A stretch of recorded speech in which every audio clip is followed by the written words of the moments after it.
Iya kan dunia tak dunia kamari awewe itu mani campernik gelis luar biasa 20 tahun ka tukang kuari ya Allah susuna percis kos balon kurang angin berarti kan beakan eta dunia eta kos gitu kamari mah bujurna eplok cendol kuari mah teu gagiplek kuru tinggal tulang doang kanyahoan tinggal tulangna aya anjing ngagogogan pajar tulang kan berarti dunia ya kan cerita dunia naon artina itu dunia kamari urang boga kijang nu anyar kuari geus eueuh Avanza nu anyar kuari geus eueuh Fortuner urang boga kuari geus eueuh oh tuh tinggal jemputan bae tuh imah urut aing kuari geus eueuh dunia sekejap kamari duit tu kamari poe ieu eueuh nu poe ieu aya ge isu page tu eueuh dunia seperti eta dunia berarti kan leutik samanang qalila haju ditinggalkeun kan ku urang mantak cek Tuhan Abdul Qadir sahaja lemah nu cicing di dunia haju rindu karena dunia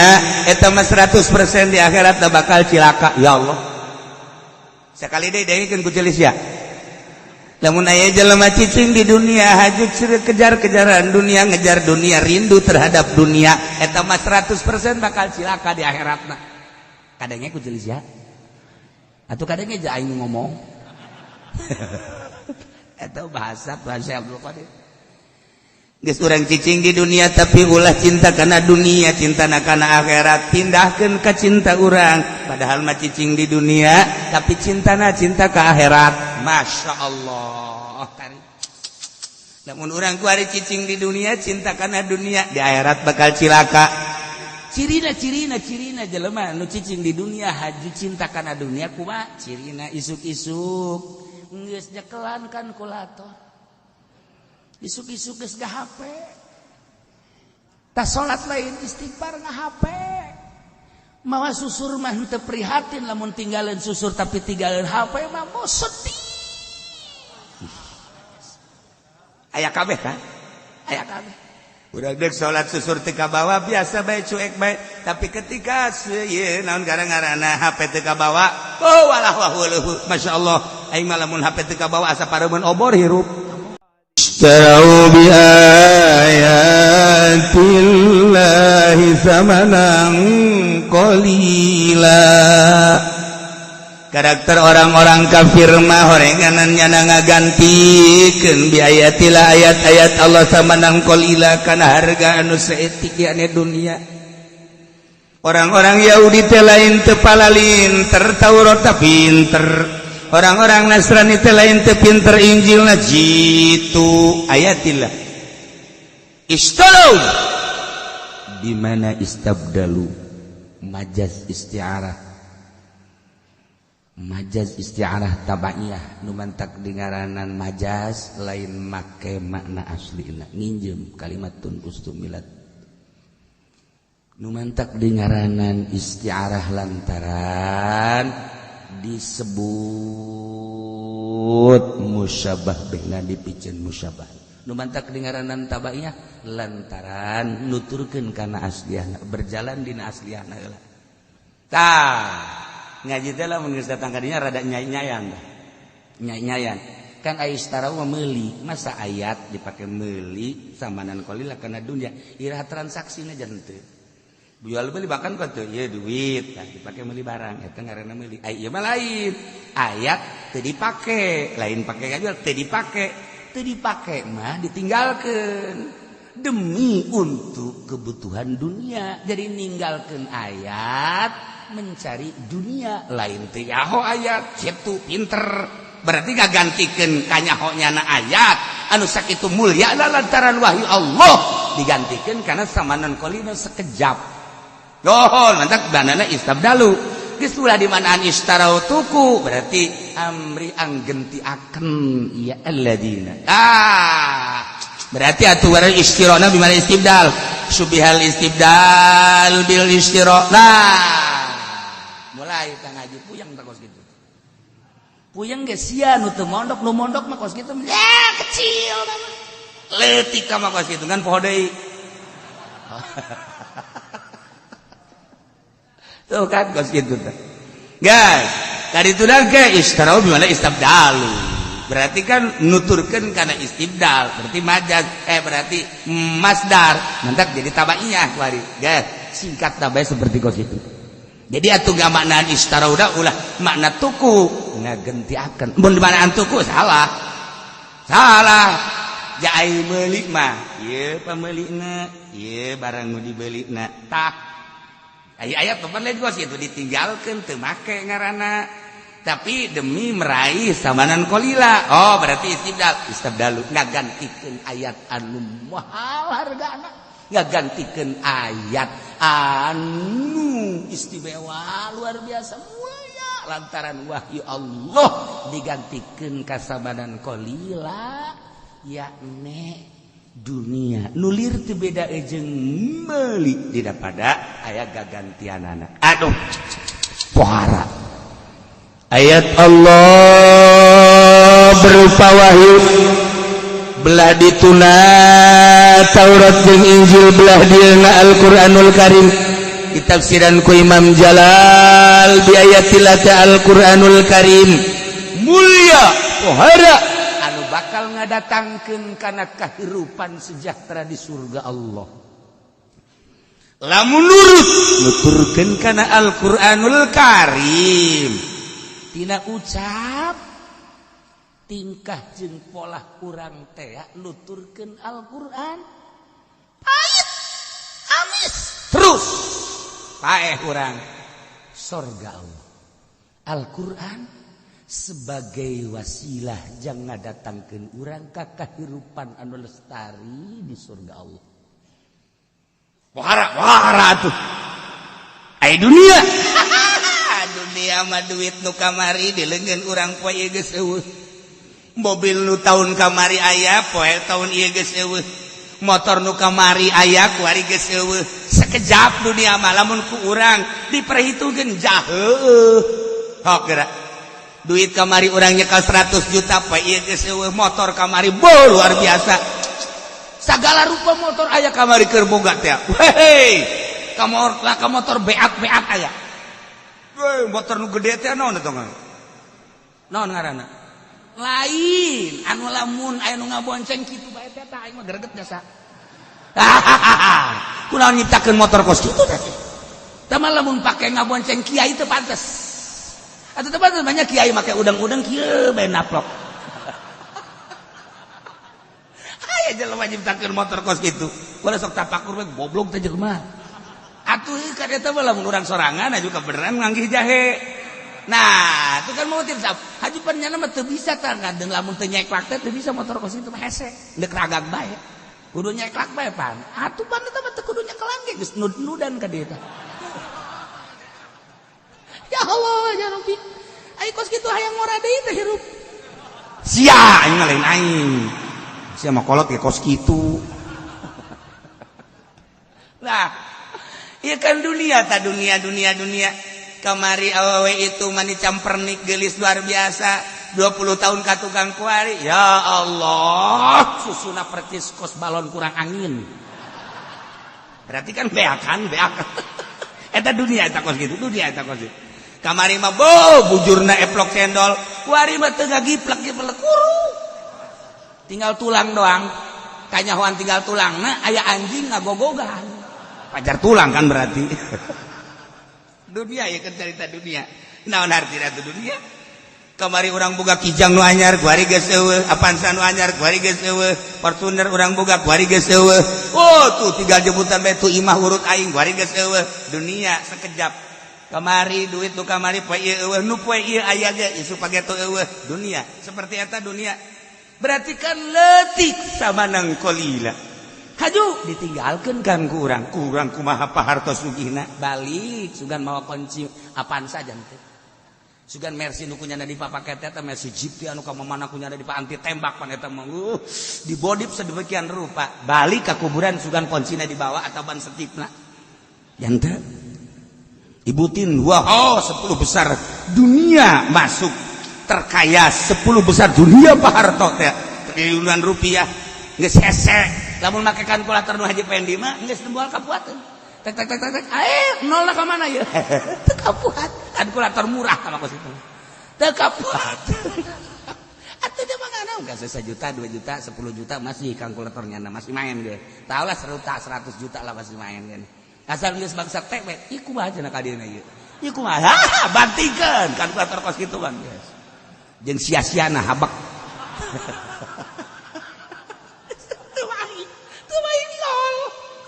Hasilnya dah, hasil. Ih, miliar ge geus hese. Miliar ge tek.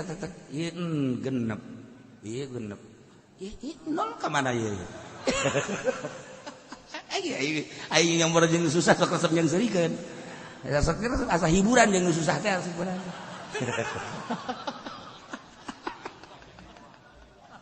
Ya Allah, ya Rabbi susah maka kota kayak kaja leukan urang. Lain setelan. Masa make samping make sepatu. Kan teu nyetel eta ngaranna. Samping mah sendal, pakai sepatu. Masya Allah, ayah dia pakai udang-udang, pakai jaket. Kumaha sih teu nyetel teh budak. Mantap zaman SBY. Eta Agim ieu keur carita nyetel. Agim kan lari pagi jeung SBY pakai udang-udang. Weh, cek ulah ieu ya hebat ke ka anak teh. Hebat bala mana? Ieu make udang-udang bae. Nih. Iya nu kos ge bodoh ngaranna. Masa lari make udang-udang. Lari baru lain make udang-udang, lari mah make training, ulah make nanaon, priwit teh trit. Eta pinter kitu ngaranna. Geus eta Agim teh teh geus zaman SBY. Nyana kan diorbitkeun. Lari pagi jeung SBY. Atuh selain salari-lari ieu teh mah sarua teh ge pencitraan keneh. Ngan ieu keur carita make udang-udang salah. Udang-udang mah jang salat. Jang salat ngariung ge geus kudu make udang-udang. Langsung ieu sia mah ngariung make udang-udang aya salat teu make kopiah goblok bener. Teu jawab karena teu nyurup eta ki putoli kos kitu tah urusan. Teu nyurup. Iya, ieu carita istarau bi ayatillah samanan qalila. Masyaallah. Saha anu bisa maca ayat berarti kan Allah ngagerakeun lain sembarangan. Atawa nu ngadengekeun ayat, ya Allah, lain sembarangan. Nu mantap datang ka reup sare. Eta teh naon ku indah-indahna. Mantap kiai lamun datang ka murid HS hebat eta kiai. Bisa menyejukkan hati murid. Pantau geun habak.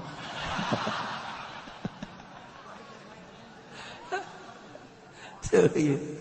Ishtarau bi ayatillah samanan qalila. Hanya demi meraih samanan qalila dunia. Jabatan aya dinyana, Quran aya dina qalbunyana. Tapi hese dek nerapkeunana hanya demi samanan qalila. Boro-boro nerapkeun keseluruhan fikih. Datang ke urusan jilbab bae kurang kumaha di DPR lu pinter lu talar Quran dek nerapkeun eta bae ge masyaallah puasa dasar hanya untuk samanan qalila sampai saiki dereng ada keputusan mengkonon laiki ayat teh istarau bi ayatillahi samanan qalil bacakakeun ge saking DPR maring DPR ku sira iso ora siki baca ki aja mengkonon sira ngaji nek endi sira ning Cilongok wae kajangan di kana endi saya ngaji maring aku bae sia ngomong jadi acak-acakan gitu. Aduh ya Allah ya Rabb, hanya demi samanan qalila jabatan, hanya demi samanan qalila tahta, hanya demi samanan qalila wanita, hanya demi samanan qalita. Nah, dengan berbagai samanan qalila dunia ditinggalkan ayat istarau bi ayatillahi samanan qalila. Kajen tama batur mah nu DPR mah emang keur ngojai di neraka tama kos kitu mah.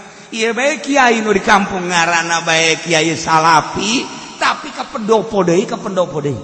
Ulah ngileuk ka dieu sia biasa bae. Aing kasinggung. Biasa bae. Hanya samanan qalil. Ayat digantikan ka duit 1 juta, 2 juta, 10 juta. Naik ke panggung hanya untuk samanan qalil.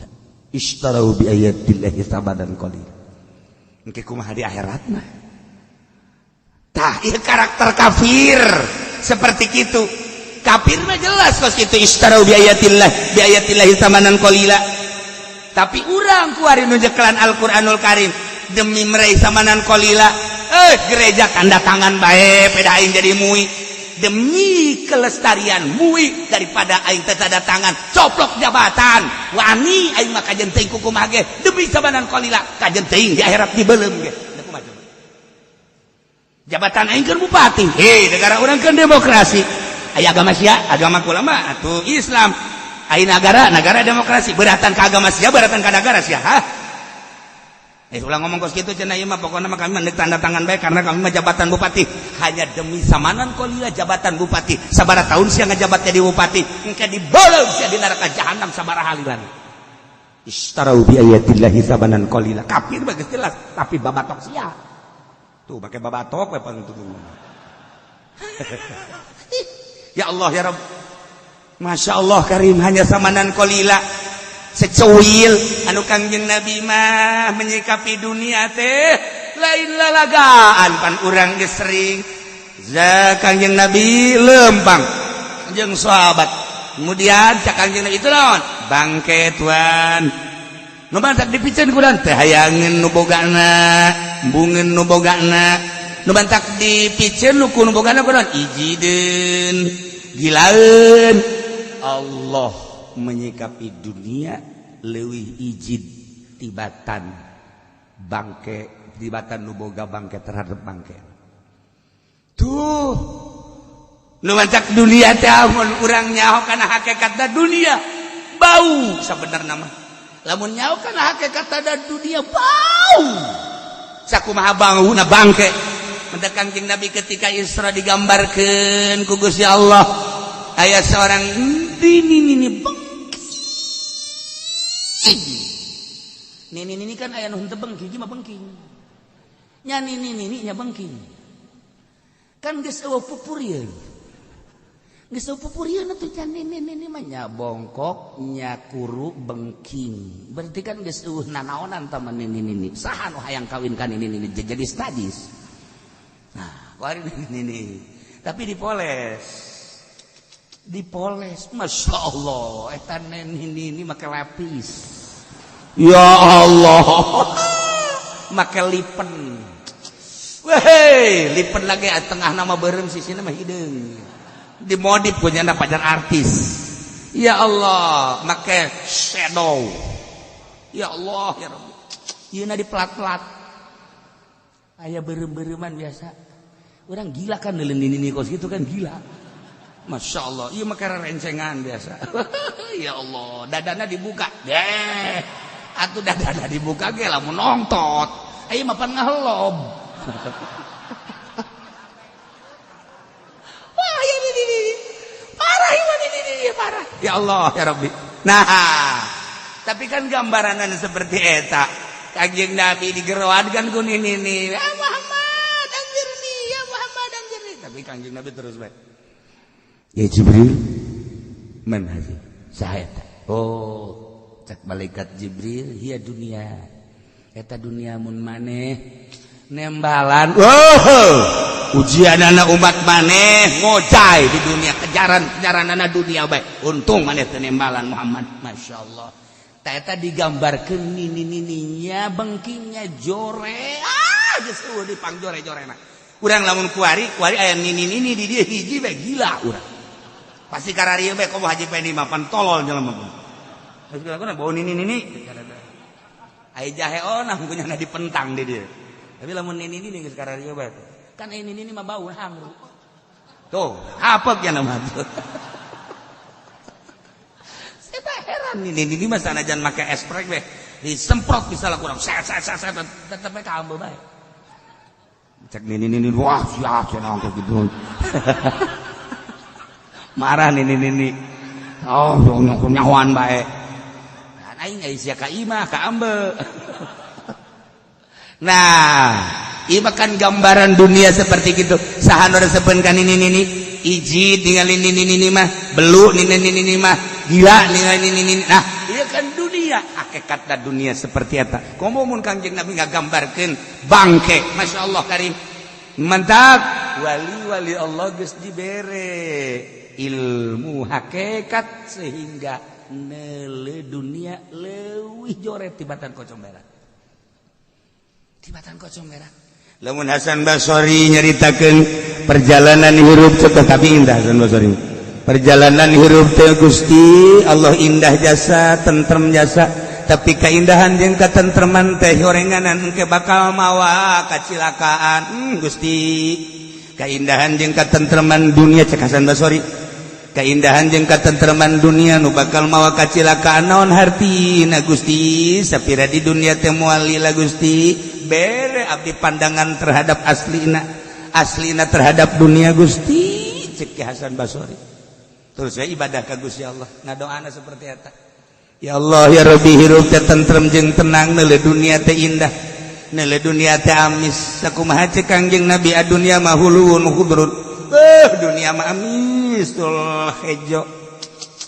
Ku ayeuna sakitu abdi teh ningali dunia teh indah Gusti, tetapi ternyata horenganan bakal mawa kacilakaan. Bere pandangan abdi terhadap aslina dunia Gusti. Ya Allah. Nah, mulai Ki Hasan Basori zuhud. Lalaunan dibere teu hayang kana dunia. Ya Allah, begitu pas dibere ilmu hakikat ku Gusti Allah ningali dunia gila sakumaha gilana urang neuleuh kocomberan. Nyana ngomong deui, ya Allah ya Rabbi horenganan kagilaan abdi terhadap dunia ieu lah nu bakal mawa kabahagiaan jaga di akhirat. Gusti ulah dicabut pandangan abdi terhadap kagilaan terhadap dunia. Gusti tambahkeun Gusti pandangan mata hati abdi kagilaanna kaijidana terhadap dunia. Sebab kagilaan kaijidan terhadap dunia horenganan anu bakal mawa kebahagiaan jaga di akhirat. Masya Allah. Maot keur mijinak teu hayang jasa kana dunia. Eta bahasa Hasan Basori. Bahasa Tuan Si Abdul Qadir malain Gusti. Sabada abdi dibere ku Gusti hakikatna dunia dibere nempo mata batin abdi. Ya Allah ya Rabbi horenganan sakumaha nu dicaritakeun ku Gusti sakumaha nu dicaritakeun ku Rasul Gusti percis abdi ningali dunia kos nini bengking. Tuan saya mah kos dibere nya neuli dunia teh kos nini joret biasa teu hayang sabasakali. Mantak cek Tuan Abdul Qadir sahaja lemah nu cicing di dunia haju rindu karena dunia eta mah 100% di akhirat tak bakal cilaka. Ya Allah sekali deui dengkeun ku celis ya lamun aya jelema cicing di dunia haju kejar-kejaran dunia ngejar dunia rindu terhadap dunia eta mah 100% bakal cilaka di akhiratna. Kadangnya ku celis ya atuh kadangnya ja aing ngomong eta bahasa Tuan Abdul Qadir.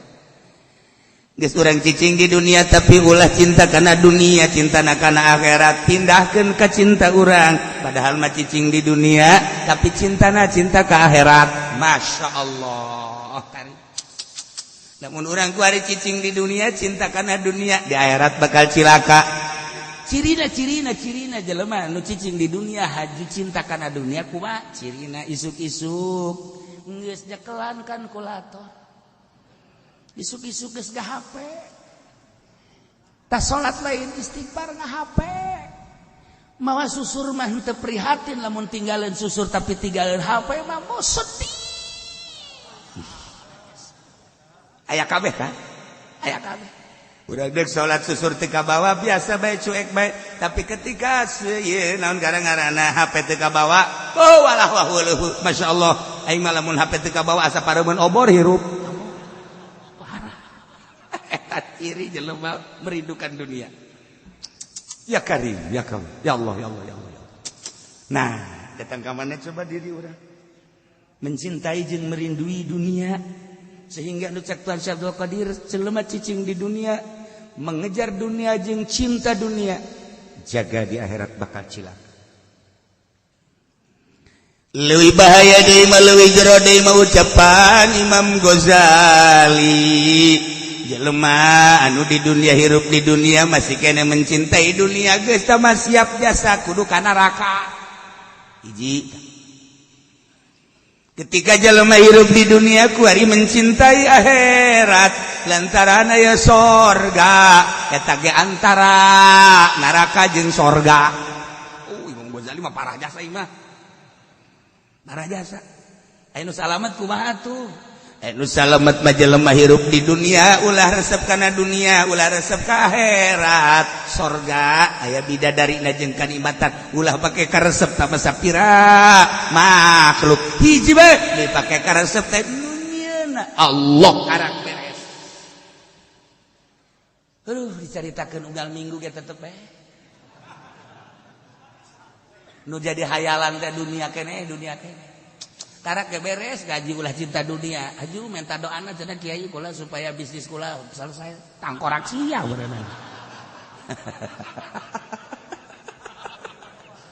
karak ge beres dari takdir ulah cinta dunia aju kiai da kumaha tuh ngadoakeun bae nyana ge kadang-kadang perpuluhna kiai goblok masih dia yang perpuluh kene bae. Waya ngadoakeun bae jalain duniana nu jore mah wala tansa nasibaka minad dunya. Cinta terhadap dunia nah urang sebagai khalifah ini ja'ilun fil ardi khalifah. Dijadikeun khalifah teh titah ngurusan dunia tuh pertanian urusan, tuh gunung urusan, tuh perekonomian urusan, tah negara urusan. Tapi ulah mencintai urusan henteu pernah Kangjeng Nabi kadatangan jelema nu tani titah eureun tanina malah survei Kangjeng Nabi ka petani-petani sing bener tanina penting awas ulah cinta terhadap dunia Allah. Kangjeng Nabi ka pasar Kangjeng Nabi nyaritakeun sing hade dagangna lain eureun dagangna sok pajukeun jang ngabang sok jang syiar moal bisa perang tanpa aya perekonomian sok nu dieureunkeun ku Kangjeng Nabi sugan dagang titah eureun ibadah bae ka Gusti Allah jan teu. Nu dieureunkeun ku Kangjeng Nabi sugan petani titah eureun jan teu. Nu dieureunkeun ku Kangjeng Nabi tina nagara terus tetapi kade ulah mencintai dunia urus dunia ketika perang modalan tah perang ketika ngabangun syiar modalan tah eta tah titah kos kitu tah lain berarti haji urang cul eagle lepas dog salah tentu kita ngomongnya si betinya raho tah eta kos karan itu jadi urang urusan khalifah urang sok urusan urang dagang sanggeus dagang untung masyaallah ya duit ya alhamdulillahirabbil alamin sanu keur ngabangun masjidnya oh itu tuh awas ya salila di aing aya keramik bagian aing kenteng bagian aing semen bagian aing pasir bagian aing tah anu ngabiayaan tukang bas geus bagian aing. Ai kami mana? Geus ulah sia mah milu bae jeung aing ke. Di aing loba keneh duit. Tah eta kos kitu kan mantep ngadengena ngeunah hengge ngadengena. Buktina jauh. Mana? Kita keramik bae hese. Oh keramik bagian mana aja? Ayo ukur bae geus ukur. Ukur aya sabaraha? Ieu teh mengaji teh. Ha geus besi aya nu rek nyumbang teu lah ka aing bandari. Geus aya cenah ieu aya setengahna mengaji jakabehna ieu kan aya 1000 meter ieu geus aya kabeli 600 400 meter deui mah nya nu 600 kabeli 400 kabeli barang wodo sia mah neraka jahanam ya Allah ya Rabb dunia sing ada jadi dunia mah hina dunia mah izin dunia mah sekejap nu sarugi nu kamari tuh nu nyana ku ari geus paeh tinggalkeun kamari tuh pamajikan si itu tuh geulis jasa wari ka mana Mang Haji paeh tinggalkeun itu mobil saya itu mobil Mang Haji anu wari ka mana paeh tinggalkeun ari itu pet anu sabae panelo mah jenderal wari paeh jenderal ge jang modar sarua ari itu periwit sa polisi periwit ngagantung jelema mana atuh kan di periwitan jero kuburan Tatrit. Kami ditinggalkan dunia tah. Sok radapan gerak kurang jaheunya. dunia nu urang aya keneh ge duit nu kamari poe ieu nu ieu aya ge isuk bakal motor kitu keneh geus sabaraha kali gontor geus sabaraha kali ganti ternyata harengkos kitu dunia mah ngitulah mobil yang motor ya tanah dan lain sebagainya kadang jadi nu urang jadi nu batur kadang jadi nu batur jadi nu urang ya dunia tinggalkeun paeh ditinggalkeun sekejap jabatan nu kamari jadi presiden kuari geus eueuh kamari jadi menteri kuari geus teu kamari jadi gubernur kuari geus teu jadi bupati geus teu berarti kan sekejap tapi ayat Allah mah ayat Allah terus bae sebab ieu mah qadim nu bakal ngadatangkeun hamba-hambana ka surga Allah tapi kafir wanieun ngagantikeun ayat anu mulya nu agung digantikeun ka samanan qalila naudzubillah min zalik ieu si hade urang istarau bi ayatillahi samanan qalila kuari we ya di DPR hanya untuk samanan qalila kabeh ge dilepaskeun kabeh ayat-ayat Allah mantak lamun nyanda jadi PR paeh masyaallah naudzubillah min zalik wallahu a'lam sebab naon teu make ayat make kepentingan demi samanan qalila eta bae geus dirumus bahaya gas gali geura DPR paeh gali saminggu buka geura mun teu bilatungan teu bilatungan kanjeng hukuman namun teu make ayatillah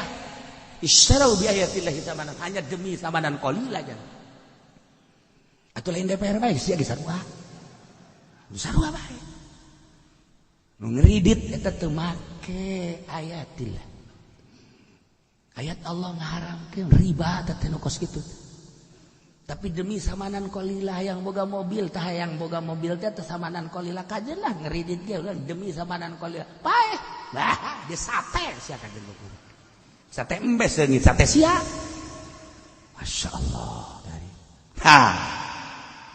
istarau bi ayatillahi samanan qalila fasaddu an sabilih ngagantikeun ayat-ayat Allah yakni Al-Qur'anul Karim anu agung anu mulya nu maha bako digantikeun samanan qalila kana dunia anu sekejap sekejap na geus sekejap na deui ya tarau kuninggalkeun maranehna kana ayat demi untuk memuaskan syahwat jeung hawa wanin kafir mah fasaddu an sabilih ngahalangan na agama Allah geus kafir Nasrani Yahudi ieu urang nu nyekelan agama urang nyekelan ayat-ayat suci Al-Qur'anul Karim pedah urang jadi pamarentah wanian fasaddu an sabilih ngahalangan tina agama Allah atuh geus cilaka mantak urang lamun jadi muih hese eta ketika aya usulan-usulan ti kafir kumaha coba menjadi pamarentah ye cerita mah eta mah kan birokrasi aya teh mah henteu atuh pan banyak kapan kudu akur ai iman teh atas diku bil lisan binutki bil lisan wa tasdiq bil jinan ngaranna iman anu sampurna ucapan jeung hate jeung pagawean akur cek urang Karawang mah ceplak jeung tapak akur iya itu saya bapan ceplak doang tapak mah henteu tah kan kos kitu dah besi bae nu ngomong ke kitu teh makan sekala kadar birokrasi cek jai hate me inkar tanda tangan bae teh tanda tangan teh pagawean ngaranna ngaridoan mata kurang kudu sasalaman ge tasafahu baina rijalikum sok sasalaman namun memang ieu waktuna bagus namun memang kudu sasalaman urang duaan sasalaman eta teh ditanya ya Rasulullah aya sasalaman naon sasalaman teh ngabuktikeun hate urang eueuh nanaon jeung manehanana dibuktikeun secara simbolis ku sasalaman tek masyaallah komo urang Arab blak tak blak ya Allah tambah deui urang Arab anu selon jeung tarang blak muncul nur bek lagi ya leuwih teuing tambah eta secara simbolis jadi hate geus dihampura itu naon jeung urang sasalaman plak nah ieu secara simbolisna urang lamun jual beli atuh geus tamang duit tah geus tah simbolisna naon make tarima meuli nyaman jadi itu tarima ngajual ijab kabul eta adalah simbolis tina tarodin teh silih ridwan kula boga duit tah duit dajang meuli mamang boga barang tah barangna tarodin ngaranna silih ridwan secara simbolis dah tarima meuli mang itu tarima meuli mang geus beres tah kos kitu tah eta gak jual beli syariat mantap jasa kuari mah pan urang meuli nyokotan bawa ka kasa ka ditu ngantri ka ditu nyanana make kaca ditarima meuli jeung saha hese ala Yahudi tak urang teh kuari mah pasodoan sabili Yahudi teh ngahalangan tina jalan Allah lamun secara langsung moal bisa langsung kunyada dipantol yeun sabar subur dijieun minimarket dijieun supermarket dan lain sebagainya sekian tingkat belanja dihandap bayar di luhur eueuh transaksi tarima jual tarima ieu ge termasuk pasodoan sabili ishtaru bi ayatillahi samanan qalila pasodoan sabili carana pasodoan sabili urang di berbagai-bagai geus puguh diperpolitikan kunyada dihalangan tina jalan Allah DPR tinggal DPR talar Quran tinggal tepal Quran sabaraha DPR urang nu talar Quran tapi lain talarna merealisasikan anak ayat henteu ternyata eleh urang atuh berarti ku demokrasi demokrasi buatan Quran apa lain berarti pasodoan sabili Quran teh supaya nerapkeun undang-undang Al-Qur'anul Karim ternyata maka demokrasi henteu katerapkeun berarti demokrasi teh termasuk pasodoan sabili anu terus menikmati demokrasi atuh neraka ayo sia ulah kitu cenah nyurana surahkeun ku sia aing ngadanyakeun salah awas ya kan pentung sia kowe sarahkeun sia ayo surahkeun ku sia geus lain make peureup deui golok bae ai calangap sia di barang sana itu kuat ieu kakarake ieu ilmu zahir tafsir zahir urang nu nyaritakeun tafsir hakiki mah murikak bulu tafsir teh kapan aya tafsir zahir padahal ieu kabeh ieu Jalalain Sawi Ayatul Ahkam kemudian gitu tafsir naon gitu ngaranna Qurtubi tafsir berbagai eta zahir tapi lamun ayat tafsir Syafi'i anu mengarah kana hakikat tafsir hakikat aya karangan Imam Syafi'i ayo Imam kitu Maliki tafsir hakikatna masyaallah tuh aya bahasa sababaraha naon kitu ngaranna sababaraha sahabat anu nafsiranana langsung make hakikat urang mah lamun nafsiran ayat anu eta bae ayat naon kitu ngaranna ayat Ramadan wa in kuntum marḍā 'alā safarin aw jaa'a ahadun minal ghaiti aw lamastumun nisaa falam tajidu ma'an fatayammamu sha'iran thayyiba atuh eta kapan ayat tayamum ngeunaheun tetapi ahli hakikat baca lain kos kitu nafsiranana fa in kuntum marḍā lamun aranjeun garing hate pinuku syahawat Au ala safarin atawa perjalanan menuju Allah tapi di jero hatena pinuh ku hawa nafsu tuh au jaa ahadum minal ghaid ai ghaid mah kapan eta teh kitu wese ngisi urusanna dunia atawa jero hatena pinuh ku urusan dunia Aula mastumun nisa ai tadi mangan sakadar kahayang dunia kuari malamas tumun nisa ai nisa eta dunia sebab Kangjeng Nabi nyaritakeun al mar'atu mata'un wa khairu mata'iha al mar'atu sore berarti awewe eta dunia aula mastumun nisa ditafsiranan ku ahli hakikat mah eta adalah manehanana bergelut dina dunia HP jaringan jang dunia, organisasi jaringan jang dunia, partai jaringan jang dunia. Nah, ia bergelut lamas tumun nisa dunia. Falam tajidu ma'an hajun temanggihan jelema, ma'an teh cai tapi jelema anu yang ngaluruskeun ya ne Kangjeng Nabi. Teka zamanan Kangjeng Nabi ma'an teh. Falam tajidu ma'an temanggihan Kangjeng Nabi. Sahabat temanggihan ka sahabat, tabiin temanggihan ka tabiin jang ngaluruskeun anak. Guru mursyid falam tajidu ma'an teka pagi jeung jelema-jelema nu ngalempengkeun ngabersihan kolbu. Tayammamu sa'idan thayyiba. Tayamum bae geus ulah make cai. Cara tayamumna kumaha? Terserah. Gerak guru mursyid anu nyahueun. Oh, sia panyakitna ieu tayamuman. Nah, Haji Pendi, ya, ka dieu, sia ka dieu. Nyokot lebu. Nu loba. Sakumaha lobana sakintal. Kumaha ieu aing sih mah mending di lebuan langsung. Ngeuh di lebuan. Nah, gali heula aja lebuan, paeh di dinya kajeun tina paeh. Si wadehem segala rupa. Eta urang we. Ieu lamun urang nyaritakeun ayat per ayat, Masya Allah. Urang lamun nyaritakeun wa huwa ma'akum aina ma kuntum make hakikat ya Allah ya Rabbi geus teu daya teu upaya. Teu daya teu upaya teh ayat tafsir hakikat anu dibaca kudu ku ahlina sebab besi salah. Ieu ge sarua. Istarau bi ayatillah make majaz heula eta teh jang notor kana makna hakikat di manaan ku istarau salah lantaran isra mah engkena bakal aya timbal balik tapi kapan ieu mah istibdal geus mulai make majaz ieu ge geus bagian daripada mengetahui secuil hakikat kuari sebab make korenah kapan. Nah, istarau ngagantikeun ayat yakni Gusti Allah. An ayat Allah teh Gusti Allah.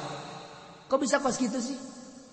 Kapan urang teh kabeh ge tercipta ti Gusti Allah. Gusti Allah teh tina cahayana nyokot ku Kang dibaikeun ka Kangjeng Nabi.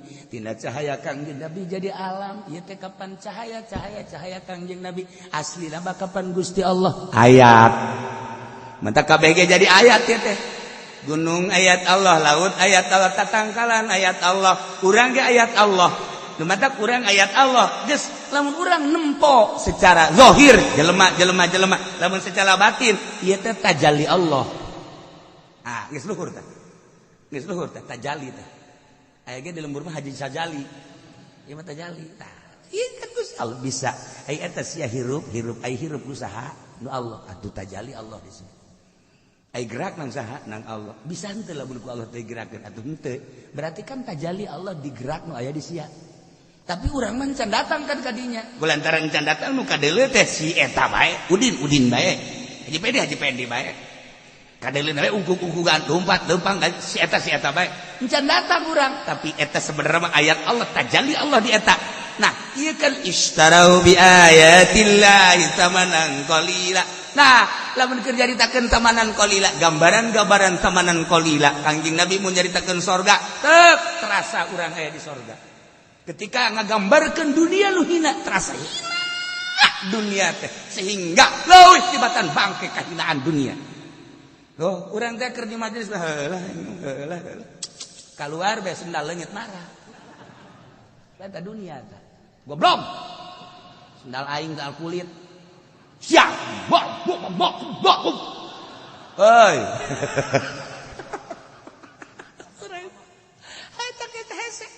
istarau bi ayatillahi tamanan qalila.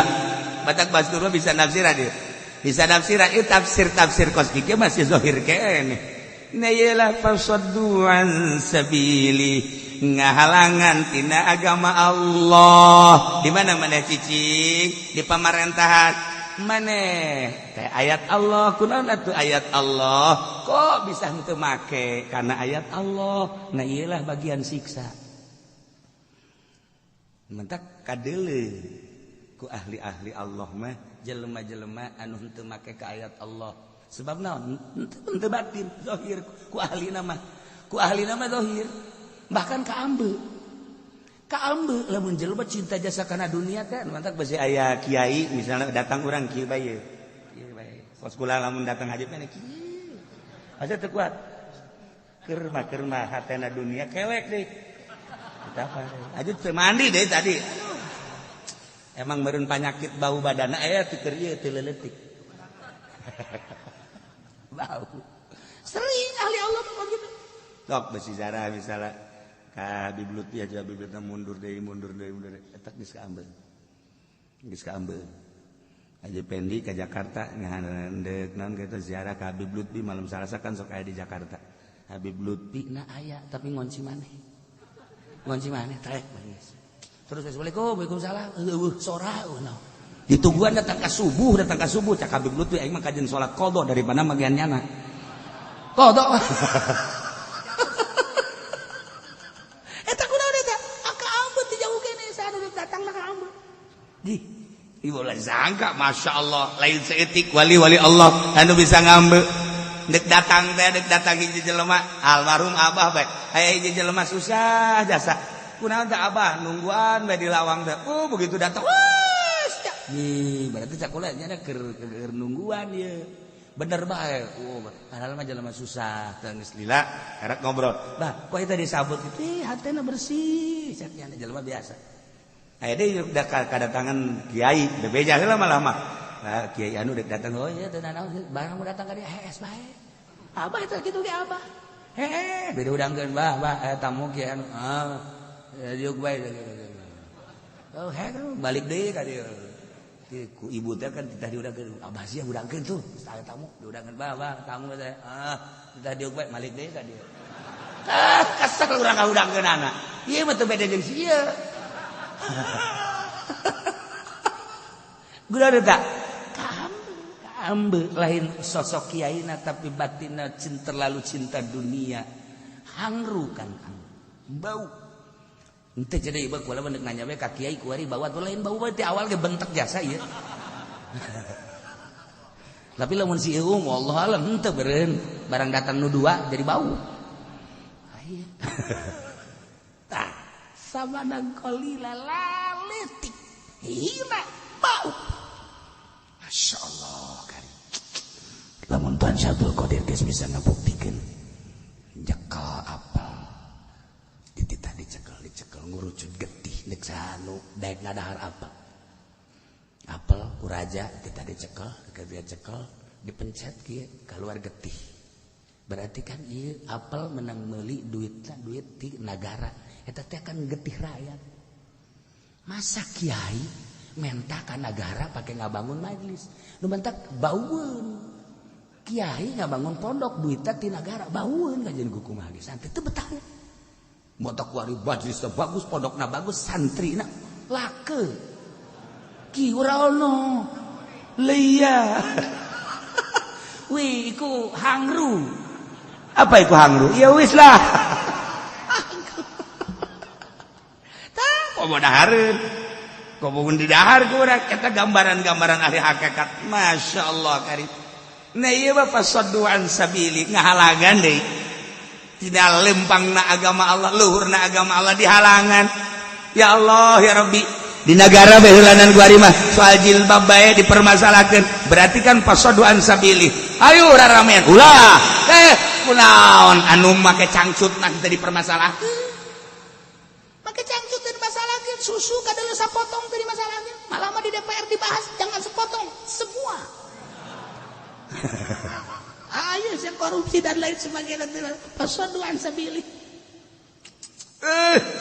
dalam rangka fasaddu an sabili urang kan eta kakarak ngabahas ala kadar nah kuari secara politis fasaddu an sabili kumaha ekonomi secara ekonomi fasaddu an sabili kumaha urang mah nu jelas-jelasan teh larangan-larangan zahir tapi kan di negara mah lain make aturan-aturan fasaddu an sabili urang di jerona aya cilaka kajennya nama keur ngurusan negara tapi ai kiai-kiai teh mah atuh cukup bae ku ngadoakeun nu penting tentrem penting aman jauh presiden mah bahaya menteri atuh cilaka nu ngurusan atuh teu kumaha ngan urang ulah terlibat urang mah ngadoakeun balalanderna bae beres geus kitu ulah sok hajupu nya nguyup nya nguah hai cilaka tah mah kiai kos kitu batu ya Allah ya Rabbi mantap aya kitu ya gua ndek ieu non karang-karangan ndek pangbenerkeun masalah masalah naon roid ayo henteu teu kudu ka dieu ka kiai anu bae sarua bae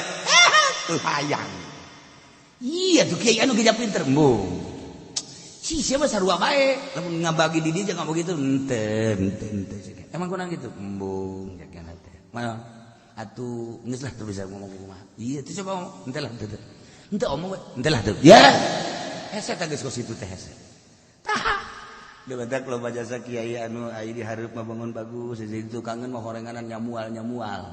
Ya duit pamarentah teh konon kara segala nyen proposal dan ai dihareup bagus, dihareupeun manu masyarakat, dihareupeun lumater. Engke geura ge haseupna bakal kaambeuh haseup. Haseupna eta dibere kitu naon kitu mambuz, embung. Jelema teh dibere embung. Sok bari. Kuari kiai pinter, hajunya anak pernah jadi mui, sok geura kaambeuna beda ku masyarakat. Embungeun masyarakat ngondang ge embungeun.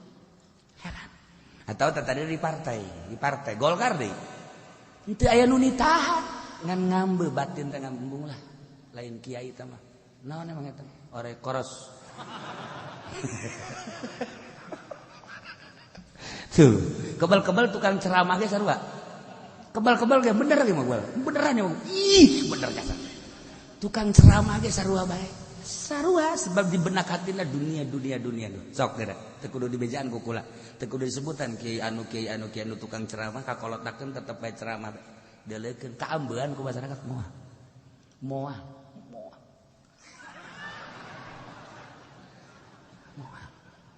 Sebab dah tidak dibeneran. Lain ceramahna hubud dunia. Sok di Bogor aya ka kiai anu tata dina hebat kan ceramahna terus bere daga kolot teu nu ngundang ngariung aja. Dah cenah kiai mau ngomong ngariung bae emang hayang. Kita mah gambaran goblok sia. Kita mah gambaran sama. Oh, di Cianjur aya Cianjur. Wah udah sekolah kan mah santren di Picung. Aya teh kiai hebat. Santrina keur zaman kula di Picung aya 200. Hebat kabelah dia ceramah kuari santri eueuh nu ngondang ngariung jelema jag-jag keneh. Di Sukabumi kula pernah masantren di Sukabumi 2 tempat. Aya teh hebat ke kiai di Sukabumi. Zaman kula war kabelah dia masyaallah pernah ka digai mah kali nyaritakeun eueuh santri eueuh pangajian. Di Garut atuh bojoku orang Garut tuh. Aya weruh temen ge. Wis arep di Garut wis weruh kabeh. Ilaian Cikajang Samarang weruh Limbangan seluruh atuh mah kiai mah ulin bae meureun main bae eta mah. Atuh di Bandung nya nyawa jasa kula mah Bandung. Masyaallah babaturan gua ambalayah di Bandung. Di Bandung aya jelema nu pinter jasa, hebat pasantren ge di tingkat santrina loba. Kuari siji ora ono. Wih ora ono. Eta mah lemesnya sa Jogja tuh mah, boten wenten. Wari acul-aculan we jeung calon bupati, ancul-anculan. Imana mah bagus, mobilna aya, sapatuna erang. Tetapi ngarumas hatena santri hiji-hiji acan pengajian masyarakat teh nu daek ngambean sama sakali. Sok geura ge musibah eta kiai kos kitu teh musibah. Aing ngomong di hati ke hati mah sarua nyeri cerik ya Allah ya Rabbi kunaon jadi kos kieu. Hawa nafsu. Bandung lain hiji babaturan kula aya nu lain babaturan kula ge aya. Anu wah geus boga lama terus. Kula mah jajah datang ka Gunung Halu nya naon kabeh. Cililin terus ka ditu ka Babusal ka Gunung Halu. Nyaho jasa. Hai si ieu mah kurung batokeun pan hirupna teh jahonan. Itu jahonan naon nya mah. Mun cara lauk betok lauk. Betok sumur. Didinya deui. Betok sumur mun cara boga pamajikan hiji ka dinya deui. Kata limbang. Siapa pasoduan sabili kata limbang. Pasoduan sabili.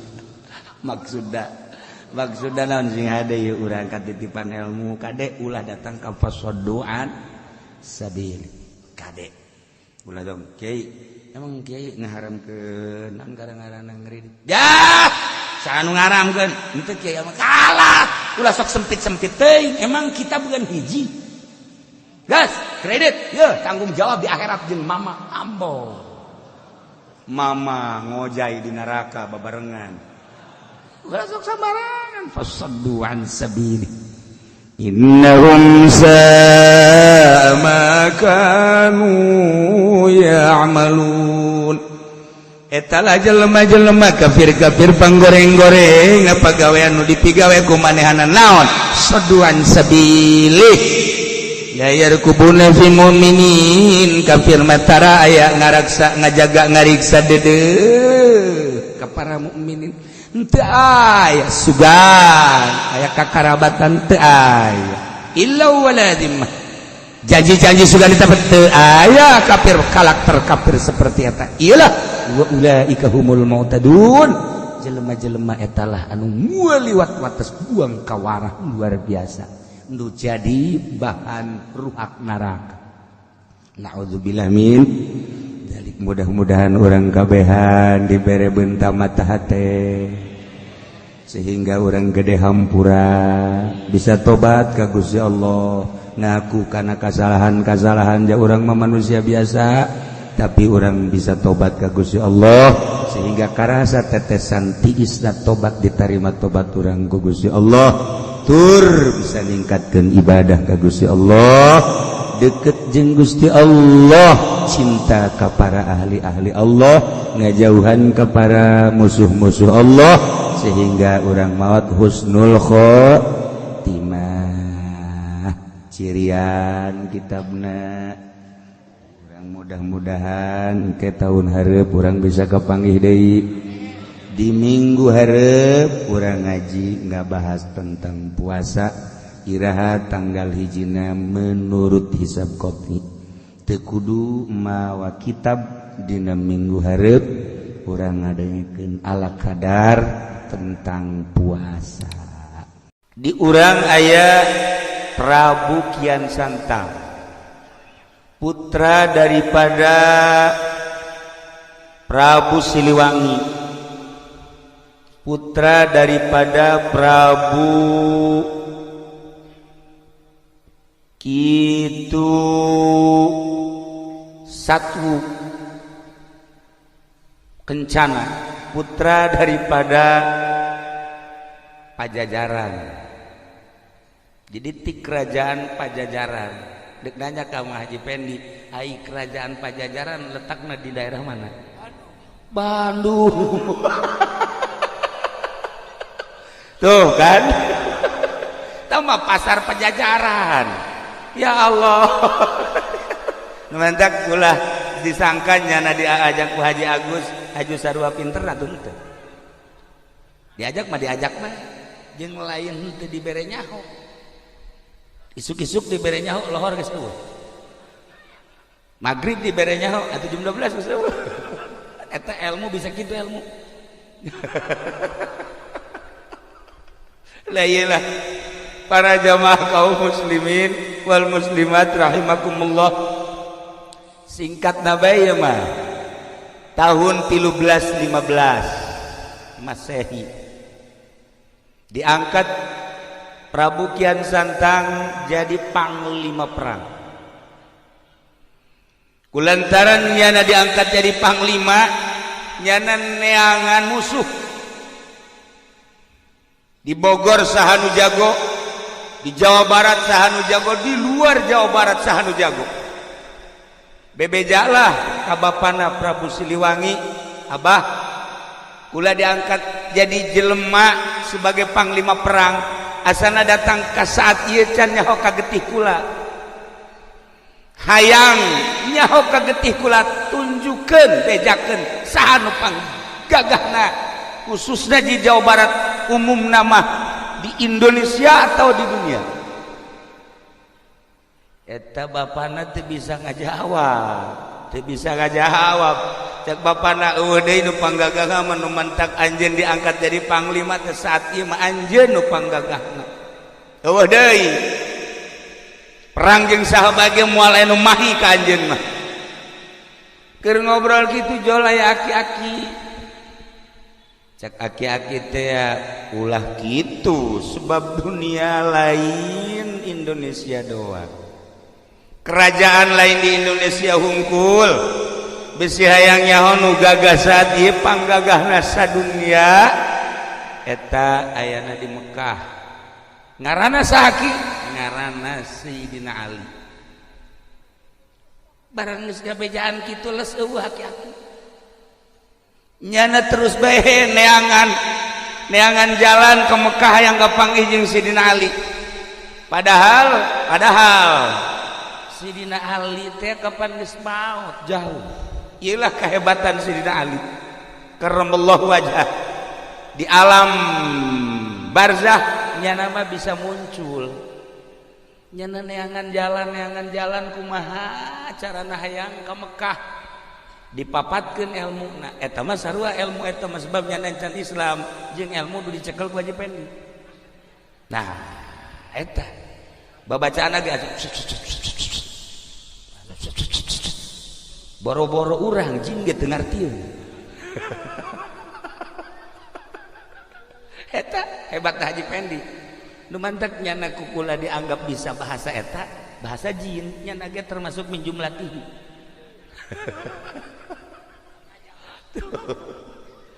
Akhirnya dibaca babacaan eta langsung sehiber datanglah ka Jidah.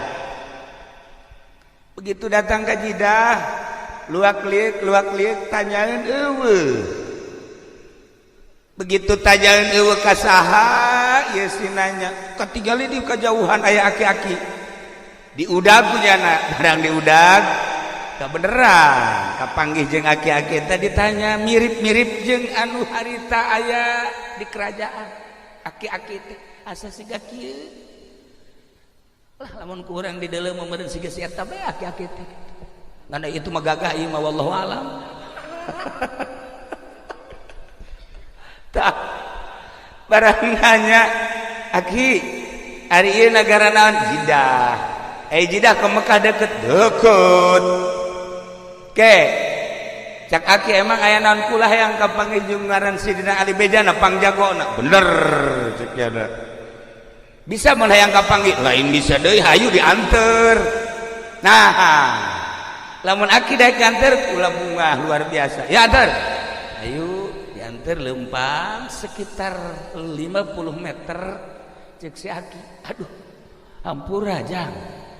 Tungked aki tadi tuh diurut ngobrol urang tinggalin. Coba pang mawakeun ka dieu. Pang mawakeun, cepet. Lompat langsung aya tungkedna di dinya cabut. Dicabut teas. Sakali teas, dua kali teas, 3 kali teas keneh bae. Sia tungked aya-aya bae ngahesekeun ka aing, dipapatkeun punyana bahasa cuas-cuasna. Nu tadi teh begitu dipapatkeun diangkat, masya Allah lain kaluhur beuki ka handap. Sakali deui angkat make papat anu luar biasa beuki ka handap, katilu kali dinyakeun kaluar getih sabulu-bulu. Di dinya nyana ngahulang si aki datang deui jang aya tungkedna aya atuh lain diangkat beuki horeng ieu mah tungked meureun jadi ke jero. Teu bisa kaangkat ya baki. Teu bisa kaangkat. Coba ku aki bismillahirrahmanirrahim. Diangkat jababari. Masya Allah. Cekian santang babacaanna kok aneh. Babacaanna kok aneh. Cek aki-aki ente boga kesulitan naon bae, boga kesulitan naon bae, bacaan bismillahirrahmanirrahim. Lawang hese dibukana sok bacaan bismillahirrahmanirrahim. Mantap Haji Pendi pernah harita lawang na dikunci maca bismillah ngencengan. Oregan bismillah ge lain sa bismillah nah.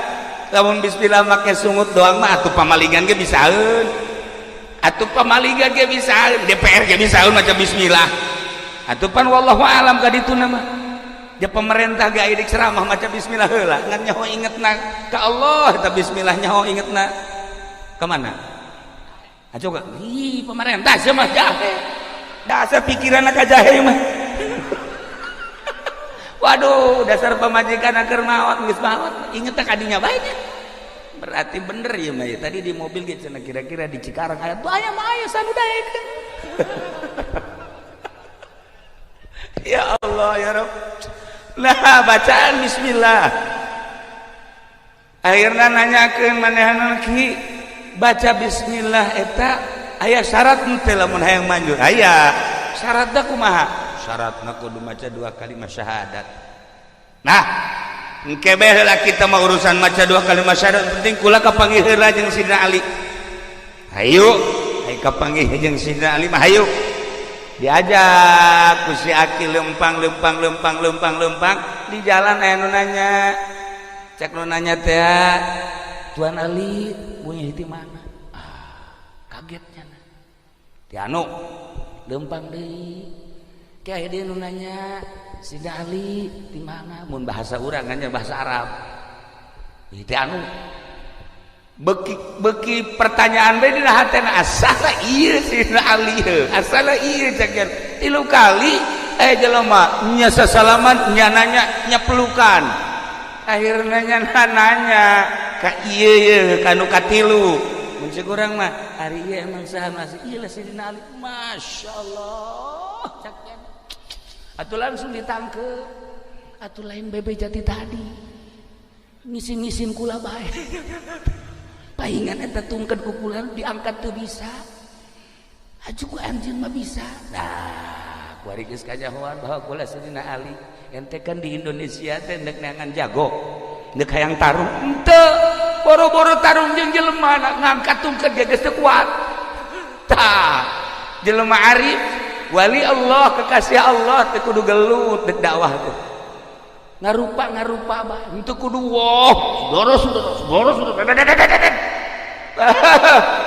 atuh ieu mah ieu tadi pendi mun dakwah lain ngalobaan Islam lain ngalobaan lain yakin ngalobaan lain bahkan anak nage arindit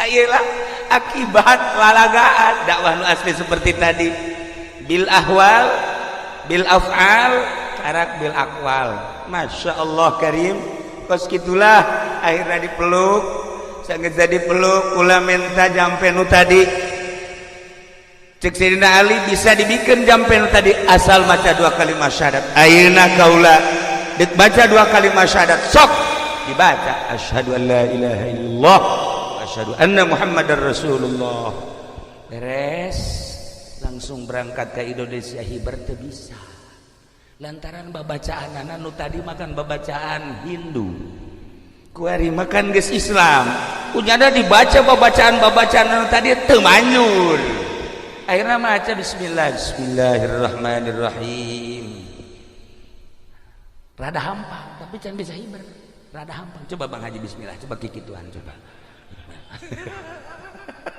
baca sekali baca 2 kali 3 kali dibere cara ku Sidina Ali hei anjeun teh ayeuna geus Islam deuk hiber ka Indonesia moal bisa make bahasa jeung wirid anu sok dipake ku anjeun bacalah bismillah jeung bacalah ieu wali bejakeun anu ieu nama bismillah na baca 9 kali ulah napas tambahan baca ieu beureum sok berangkat dibaca sesuai jeung perintah Sidina Ali datanglah ke Bogor tidinya menghadap ke bapakna bebeja bahwa kaula selama ieu teu aya nang tangan Sidina Ali nu gagah teh ternyata lain sembarangan horeng gagah teh gagah zahiran wa batinan kula geus asup Islam bendulah Prabu Siliwangi akhirna indit Prabu Siliwangi geus indit tetep bae anjeunna kan diangkat jadi panglima terus dakwahnya terus ngajakan Islam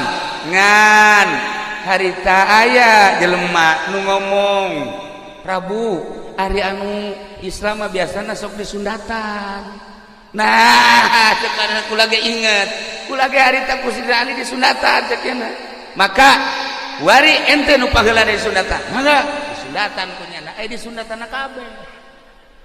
kabeh henteu disesakeun jeung pamajikanna jeung tunggul-tunggulna bea kabeh didinya lah langsung ngagoler bae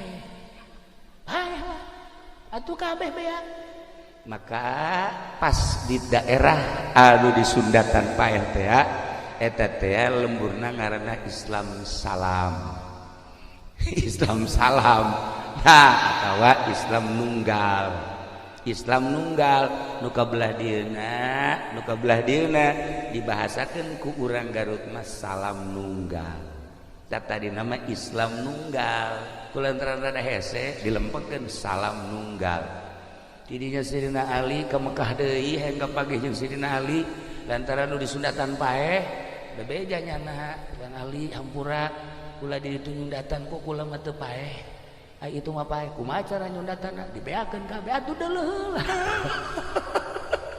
deuleuh nu maneh beak henteu atuh ulah kabeh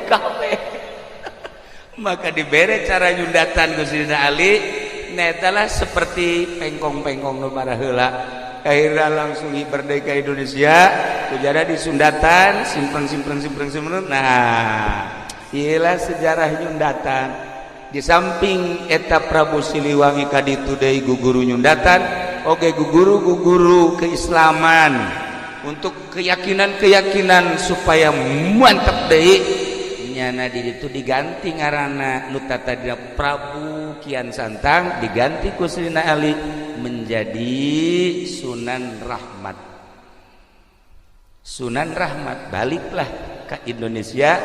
Begitu balik ke Indonesia manehanana terus dakwah nyundatan terus manehanana bebeja ka bapana Prabu Siliwangi diajak Islam tetap tedae sekali dua kali tilu kali ketika Sunan Rahmat keluar dakwah Prabu Siliwangi manehanana dengan bahasa manehanana meminta ka karuhuna supaya kerajaan dirobah menjadi hutan. Maka seketika etalah embung-embungna asup Islam Raja Pajajaran dirubah sakicep menjadi hutan.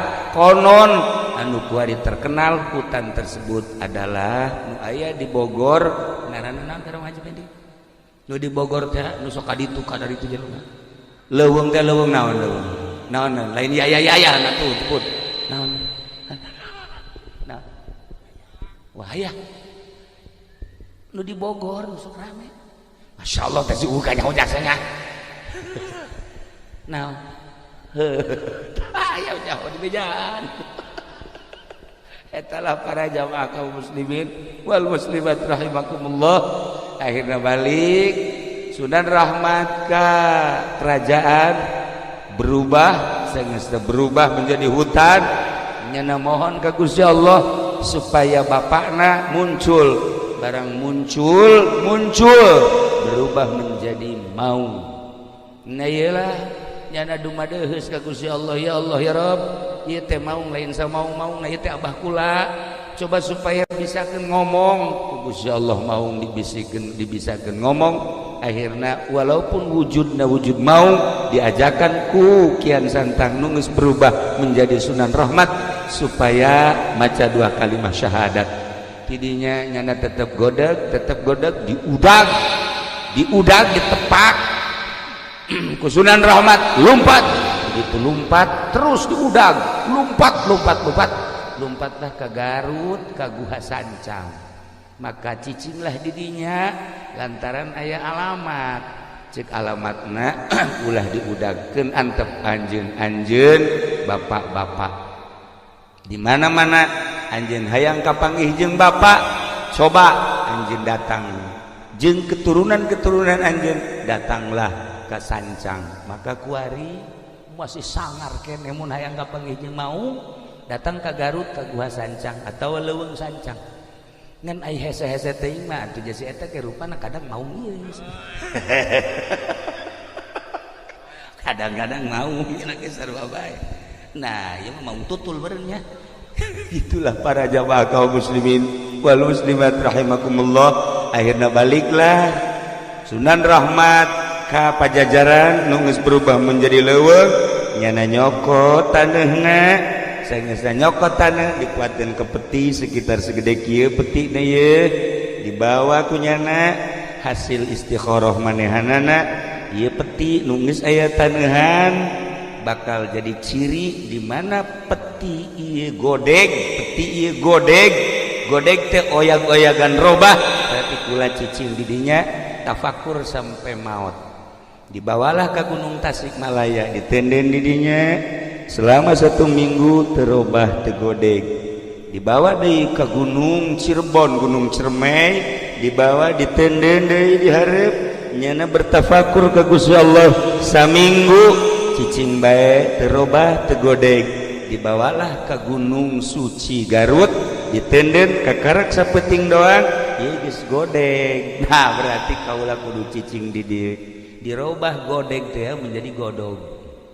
Itulah para jamaah kaum muslimin wal muslimat rahimakumullah, terus benehanana tafakur, terus benehanana mujahadah di gunung eta, lain berarti can jadi wali Allah untuk terus naikkeun makomnyana, naikkeun pangkatnyana jeung embung balik deui ka pajajaran, kerajaan-kerajaan diserahkeun kabeh ka ahli waris anu sejenna, manehanana mah hirup menyendiri, tafakur eueuh nu nyaho, mujahadah, riyadhah terus di gunung suci datang ka maot.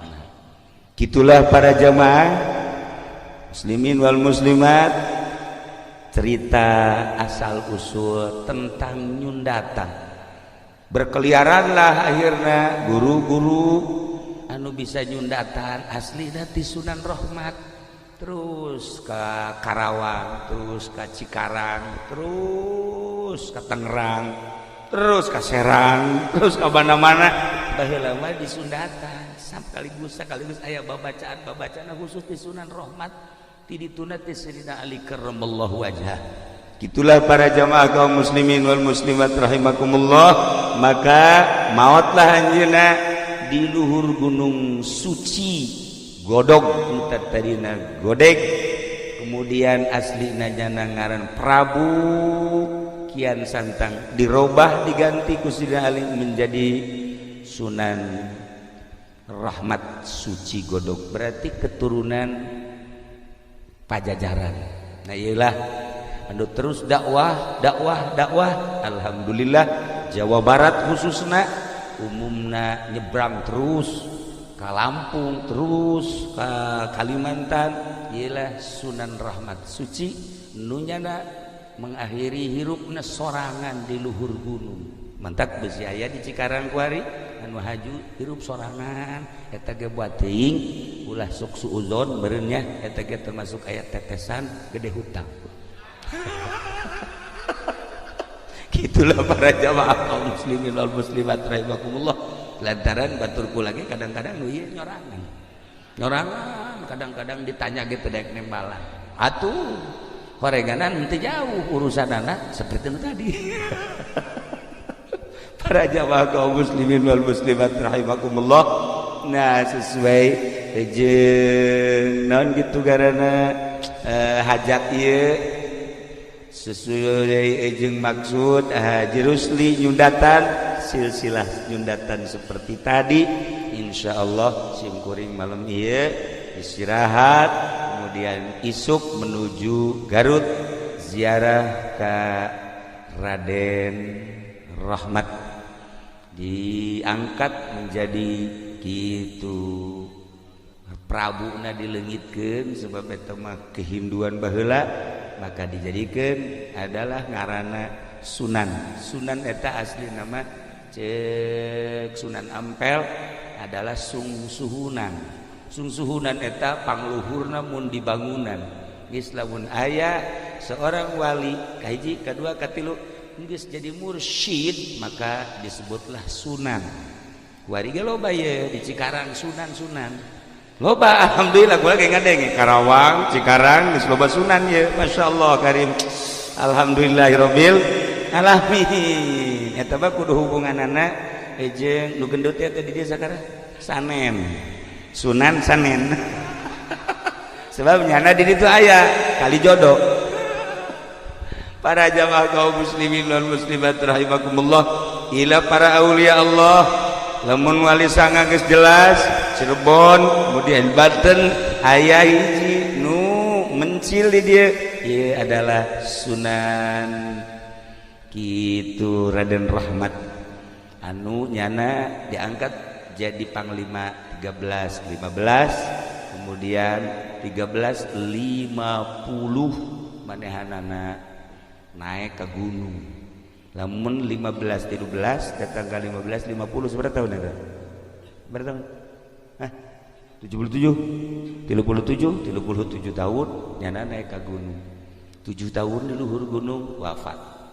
Insyaallah sekilas di sejarah kewalian aya lamun dicaritakeun kitu guru-guruna kabeh terterang ngaran-ngaran. Keluargana terterang ngaran-ngaran.